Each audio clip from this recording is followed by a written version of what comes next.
we're still going to work to inside position, give my opponent a chance to get a good, strong reverse DLR game going, just like we've been working on the last few weeks, although we're not going to use it for any of the stuff we've been playing with the last couple of weeks, and then we'll move from that point forward. So, I step to the inside position, I'm looking to start knee cutting, and he gets a good, strong reverse DLR going. And of course, there's a lot of different stuff that you can be doing with this leg. We'll worry about that later.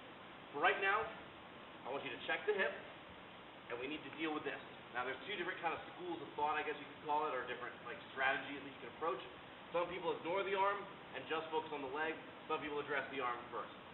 Generally speaking, I tend to be kind of the school of when in doubt, get the grip off your leg first, and of course the arm is going to be weaker than the leg. So I will usually just hook with a 5-finger grip, feel his hand off first, and maybe control it, maybe let it go, but at least I now only have his leg to deal with. But of course, just doing that, even if I get the hand out of the way, is not going to be enough to stop him from preventing the knee cut pass, especially if he decides he wants to start bringing this leg back into the game. And yes, I'm trying to prevent that, but he can still find a way into it. So I've still got to find a way to get this off of my leg.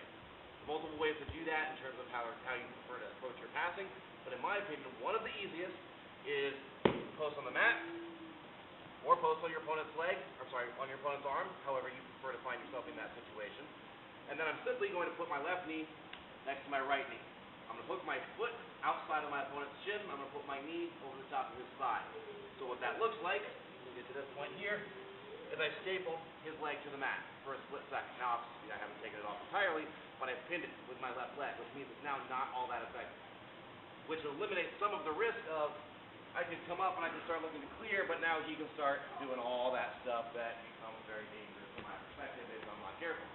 So this is a little bit simpler, a little bit safer, and it can often be surprisingly effective. We start to play this game here. I don't love how that's going. I get this staple going. Now, obviously, this is just to disrupt what he's doing right off the bat. It's not going to be enough in all cases. But the first thing that I'm going to look for from this perspective is going to be dependent on whether his hip has come back into the game or not. If he starts looking to bring it in, I'm still trying to keep it blocked with my elbow. Sometimes that's possible, sometimes it's not. We're assuming for option 1 that it was possible, which means all I have to do is get my right leg free, and it's already almost free. So all I'm going to do is base knee cut, punch my right arm up to the underhook, and cut my right knee through. Here, here, and then here.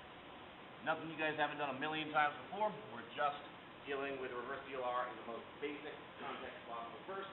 And then we're going to get more complicated with some of the what-ifs if that's not necessarily available to start with. Let's hit this way if you don't mind, sir. So, my opponent's playing guard, I decide to step to the inside, he decides to start playing a reverse DLR, so I block the hip, I peel the hand off, I either pin it with the wrist, or you can get away with just posting on your hand for a split second. Because either way, as soon as I get to this point here, I staple, and I start to clear this, and I'm looking to immediately get that cut going if it's available. It will not always be available, but we're going to check for that first. A little bit quicker. I look to step inside. Oh, that's not working. So we peel, staple, cut.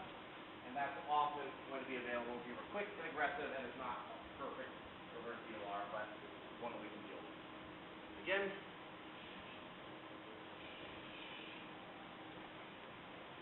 simple. Won't always be enough, but it's a safe bit opener to start with. Questions, comments? Sir. So if you don't mind.